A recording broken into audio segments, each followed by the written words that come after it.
চট্টগ্রামের ডিসি পার্কে ঘুরতে গিয়ে হামলার শিকার বেশ কয়েকজন প্রাইম মুভার চালক। তাদের সাথে বিবাদে জড়ায় পার্কের নিরাপত্তা কর্মীরা, যা এক পর্যায়ে গড়ায় সংঘাতে। ভাঙচুর করা হয় পার্কের বিভিন্ন স্থাপনা। 5 ঘন্টা সড়ক অবরোধ করে রাখায় নগর জুড়ে দেখা দেয় তীব্র যানজট। ভোগান্তিতে পড়েন সাধারণ যাত্রীরা। আজ সকাল 9টা থেকে কর্মবিরতিতে যাবেন প্রাইম মুভার চালক ও শ্রমিকরা। যমুনা ইলেকট্রনিক্সের সুপার এক্সচেঞ্জ অফারে একের ভিতর 3 পুরনো বদলে নতুন নিন। যমুনা ইলেকট্রনিক্স। রাত 8টার দিকে এভাবেই ডিসি পার্কের গেট ভেঙে ভেতর ভাঙচুর করতে দেখা যায় বেশ কিছু দুর্বৃত্তদের।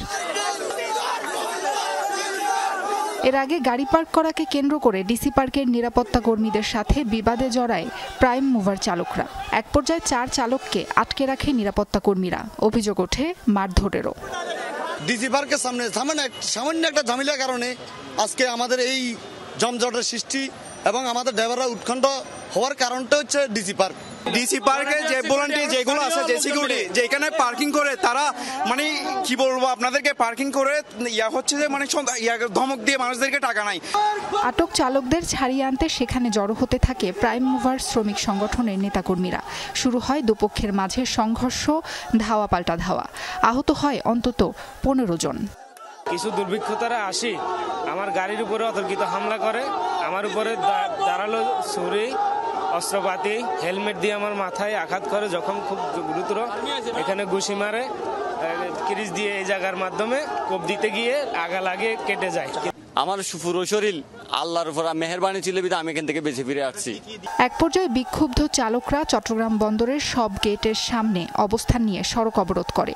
নগরের 5 কিলোমিটার সড়ক জুড়ে সৃষ্টি হয় তীব্র যানজট। ভোগান্তিতে পড়ে সাধারণ মানুষ।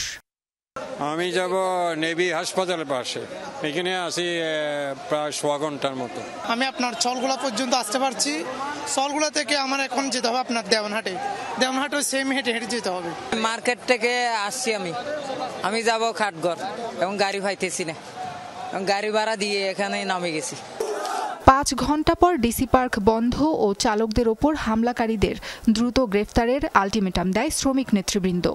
সন্ত্রাসী যারা আমাদের শ্রমিকের গায়ে হাত উঠাইছে, যে আমাদের শ্রমিকদেরকে কোবাইছে ক্রিজ দিয়ে, রান্দা দিয়ে, তাদেরকে অ্যারেস্ট করতে হবে আর আগামী 24 ঘন্টার ভিতরে। রাত 1টার দিকে শ্রমিক নেতারা কর্মবিরতির ঘোষণা দিয়ে সড়ক অবরোধ তুলে নেয়ার ঘোষণা দিলেও তা মেনে নেয়নি আন্দোলনকারীরা।